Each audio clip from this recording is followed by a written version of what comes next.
Hi guys, welcome to my YouTube channel wanderlust with Prakash. आप देख रहे हैं कुमाऊं सांस्कृतिक मंडल फरीदाबाद की रामलीला का अंतिम दिन। आज की रामलीला में आप देखेंगे रावण कैसे अपने रथ में बैठ के आता है और अंत में श्री राम के द्वारा मारा जाता है। उसके बाद देखिए श्री राम का राज्याभिषेक।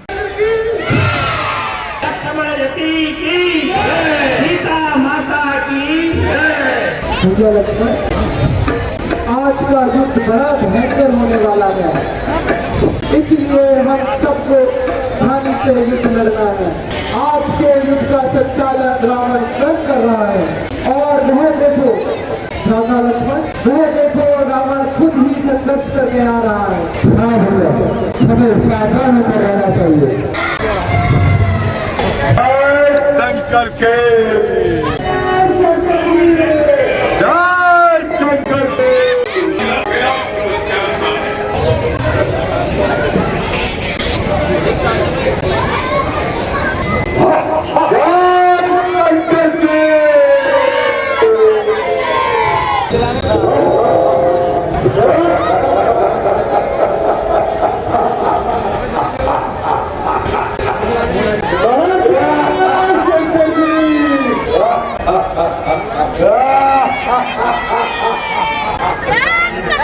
महाराज, आपका रथ मिला दिया गया है, अब आप उस पर सवार हो जाइए।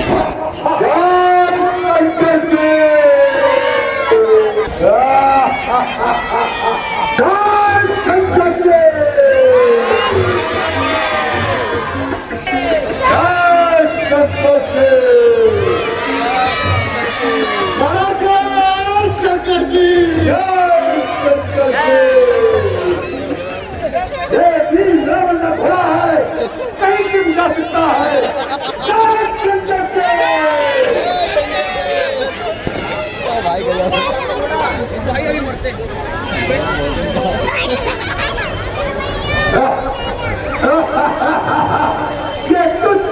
ये बनवास तुम छोकरे रावण से युद्ध करने चले हैं। महाराज, ये तो आप अपने जैसा घोड़ा ले आए हो। महाराज, एकदम कल काफी रंग रूप में आप निकला है। क्या बनता है? क्षमा महाराज, क्षमा। जय शंकर के।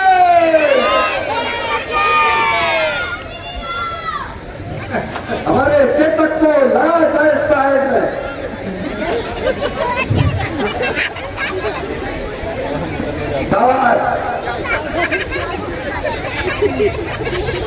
जय शंकर के।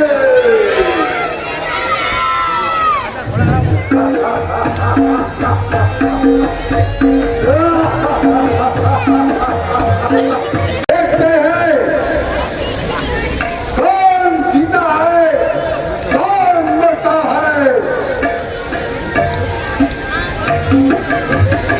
जो मरेगा वो बहुसागर पार करेगा और जो जीतेगा वो दुनिया संसार में राज करेगा। जय शंकर के।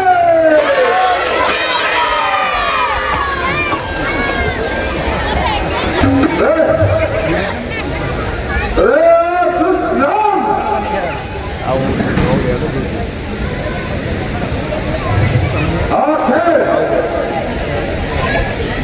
आखिर तू आ ही गया।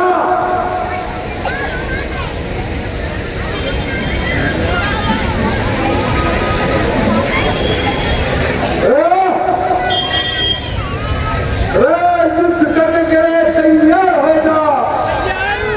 जय शंकर के। तो तू भी युद्ध करने के लिए तैयार हो जा दुष्ट रावण।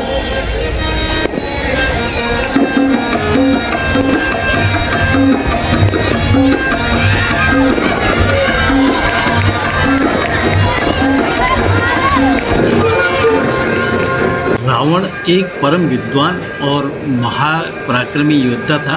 जिसने कठिन तपस्या करके देवताओं से कई दिव्य अस्त्र प्राप्त किए थे। जब रावण श्री राम से युद्ध में पार नहीं पा सका तो रावण बहुत क्रोधित हो गया और उसने एक भयानक आसुरी अस्त्र का उपयोग किया। इस अस्त्र से ऐसे बाण निकले जिनके मुंह में सिंह, बाघ, भेड़िए, गिद्ध, शियार और जहरीले सांप थे। ये सारे रावण की मायावी शक्ति से निर्मित थे, लेकिन भगवान श्री राम ने उन्हें पहचान लिया और उनका काट कर दिया। उसके बाद रावण ने शिवजी से प्राप्त रुद्र अस्त्र श्री राम और वानर सेना पर छोड़ दिया, जो अत्यंत ही संहारक था। लेकिन भगवान श्री राम ने भी इसका काट करके इसको निरस्त कर दिया। कभी रावण सामने से युद्ध करता, कभी बादलों के पीछे से, कभी अदृश्य होकर, और कभी वो तामस अस्त्र छोड़ देता जिससे चारों ओर अंधेरा छा जाता था, जिससे वानर भ्रमित हो गए और उससे सेना को तितर बितर होने लगी। तब श्री रामचंद्र जी ने इसका भी काट कर दिया।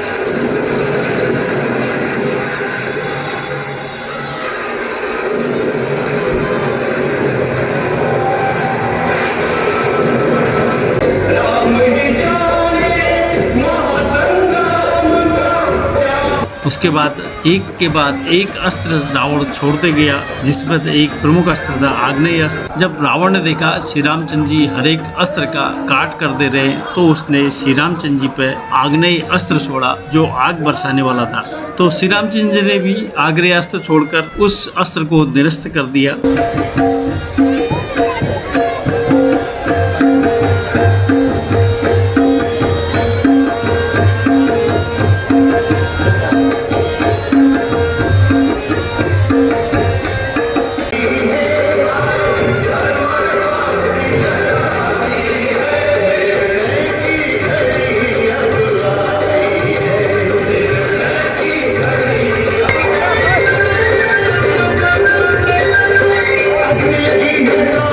जब रावण ने देखा दिव्यास्त्र को श्री राम जी आसानी से काट दे रहे हैं, तो उसने एक बार फिर से आसुरी शक्तियों का उपयोग किया। मया असुर की दिव्य शक्ति जो रावण के ससुर मया द्वारा बनाई गई थी, यह एक अत्यंत शक्तिशाली और अचूक शक्ति वाला भाला था, लेकिन श्री रामचंद्र जी ने उसका भी काट कर दिया। जब रावण का कहीं बच नहीं चला तो उसने राक्षस अस्त्र छोड़ा, जो भयानक राक्षसी माया और विषैलों सर्प की वर्षा करने में प्रमुख था। इसके बाद रावण एक के बाद एक अस्त्र छोड़ते गया, जिसका भगवान श्री रामचंद्र जी ने उसी के समकक्ष अस्त्र छोड़कर सबके काट करते गए। रावण ने गांधर्वास्त्र छोड़ा, नागास्त्र छोड़ा। यही नहीं, रावण ने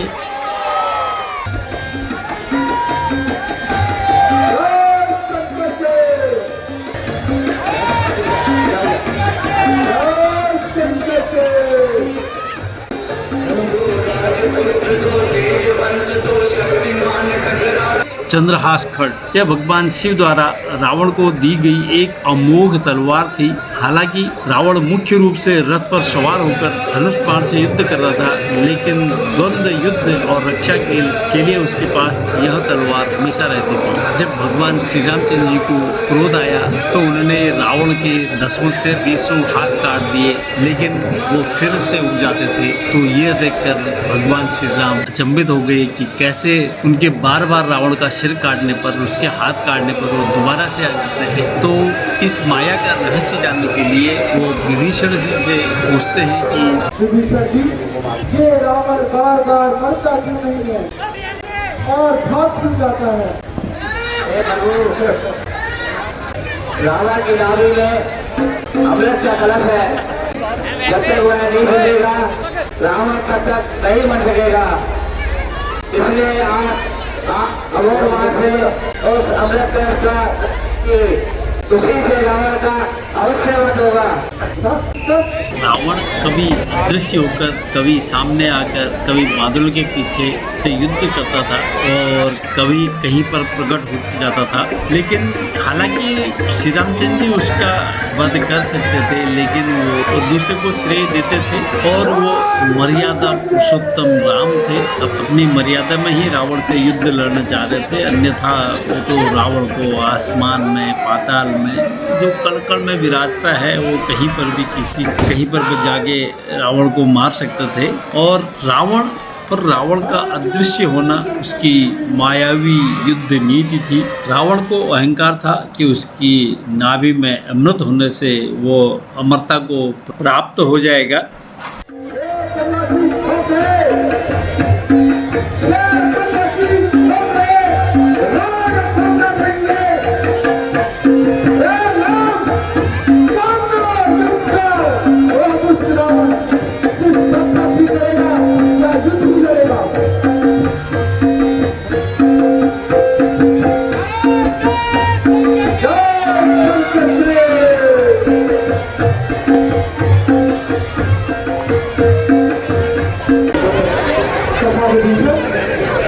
मैं अपनी तरफ से भली भांति प्रयास कर रहा हूँ, परंतु रावण है कि बार बार भाग जा रहा है। महाराज आप उनकी नाभि में निशाना बनाइए, वो अवश्य मरेंगे। सारी शक्तियां फेल हो गई इन दो तपस्वी छेत्रों की। मेरे कुछ गुप्त रहस्य जानता एक डिवीजन है। इस समय मृत्यु का कारण ही बस हो सकता ये डिवीजन है। अरे डिवीजन सामने, इसलिए उचित रहते ही उसका वध कर दूं मैं, जीवन निर्भय हो जाएगा मेरा। फिर ये तपस्वी की गिनती में है, ब्रह्मा भी मुझे ना मार पाएगा। अरे विद्वान सामने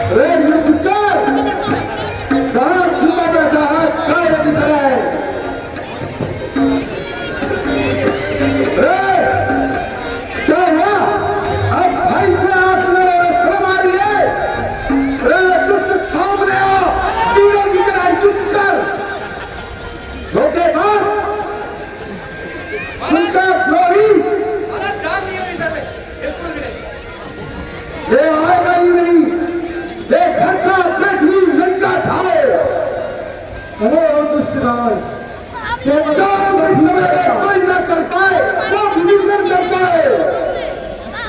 अरे राम दुनिया और तू ही रुक कर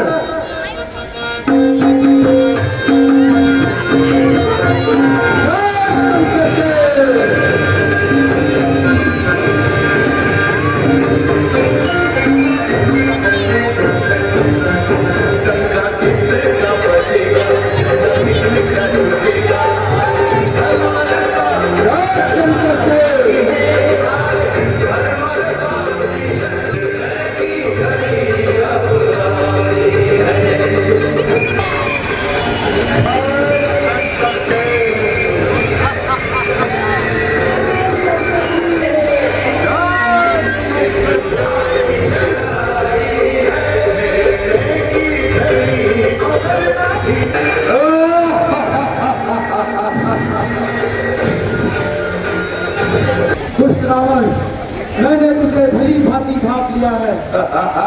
तुझे तेरा अहंकार ही मारेगा।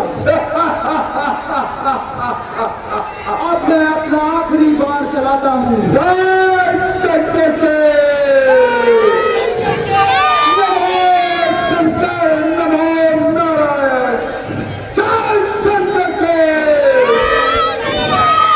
सामने और युद्ध कर।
जय जय जय संकट के संकट के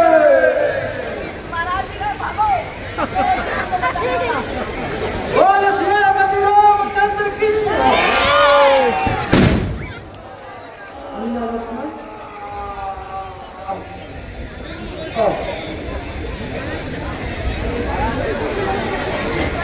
रावण बहुत बड़ा योद्धा और ज्ञानी था, इसलिए तुम उनके पास जाओ और कुछ राजनीतिक शिक्षा ग्रहण करो। जैसे आते आते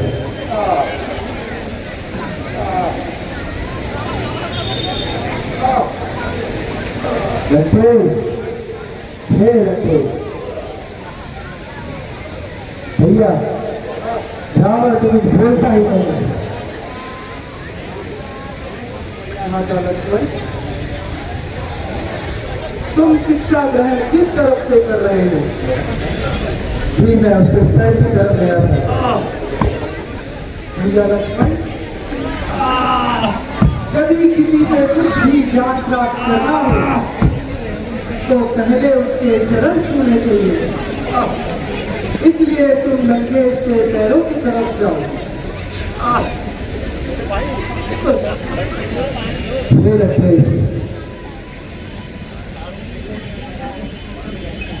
तुम चारों वेदों से जाता और परम ज्ञानी हो और महान पंडित हो, कृपया मुझे अपना शिष्य समझकर शुभ उपदेश दीजिए। लक्ष्मण, लक्ष्मण, मेरे पास समय बहुत कम है, इसलिए मैं तुम्हें कुछ बातें समझाता हूँ।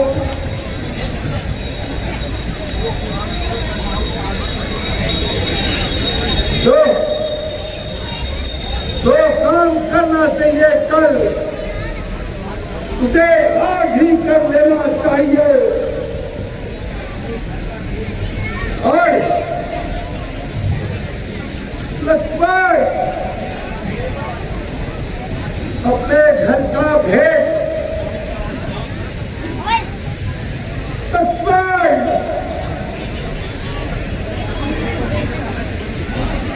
अपने घर का भेद कभी किसी दूसरे को नहीं बताना चाहिए। और लक्ष्मण,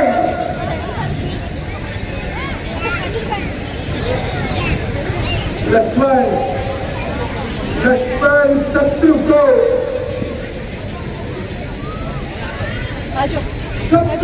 कभी कमजोर नहीं समझना चाहिए। और बिना सोचे समझे कोई कार्यकारी नहीं करना चाहिए।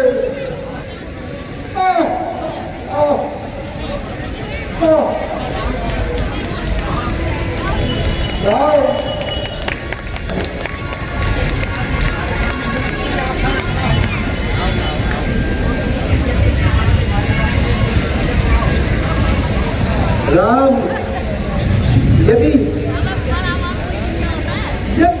मैं आज तुम्हारे सामने राम, यद्यपि आज मैं तुम्हारे सामने मृत्यु तुल्य अवस्था में पड़ा हूं, फिर भी है राम, फिर भी युद्ध में विजय तुम्हारी नहीं हुई, मेरी हुई है, क्योंकि राम, क्योंकि मेरे होते हुए भी राम, क्योंकि मेरे होते हुए भी तुम सीता को कभी नहीं ले जा सके।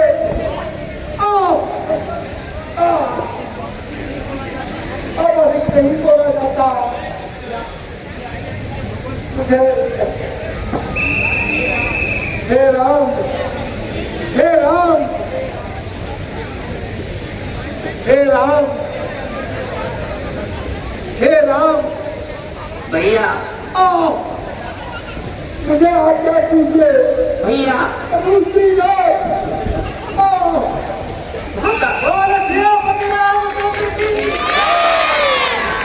तो ये था अधर्म पर धर्म की विजय। उम्मीद है आपको रावण के पात्र का अभिनय पसंद आया होगा। जिसको भी पसंद आया है वो इस ब्लॉग को लाइक करे, शेयर करे और चैनल को सब्सक्राइब करे। मेरे इस चैनल में आपको रामलीला की 2 प्लेलिस्ट मिलेंगी। एक संपूर्ण रामलीला, एक जो 2024 में जो रामलीला हुई थी उसमें संपूर्ण रामलीला दिखाई गई है, और दूसरा है रामलीला 2025। आप दोनों प्लेलिस्ट में कुमाऊं सांस्कृतिक मंडल फरीदाबाद की रामलीला का आनंद ले सकते हैं, संपूर्ण रामलीला का। तो मिलते हैं अगले ब्लॉग में श्री राम जी का राज्याभिषेक के साथ। तब तक स्वस्थ रहें, मस्त रहें, रामलीला का आनंद लेते रहें। Thank you for watching.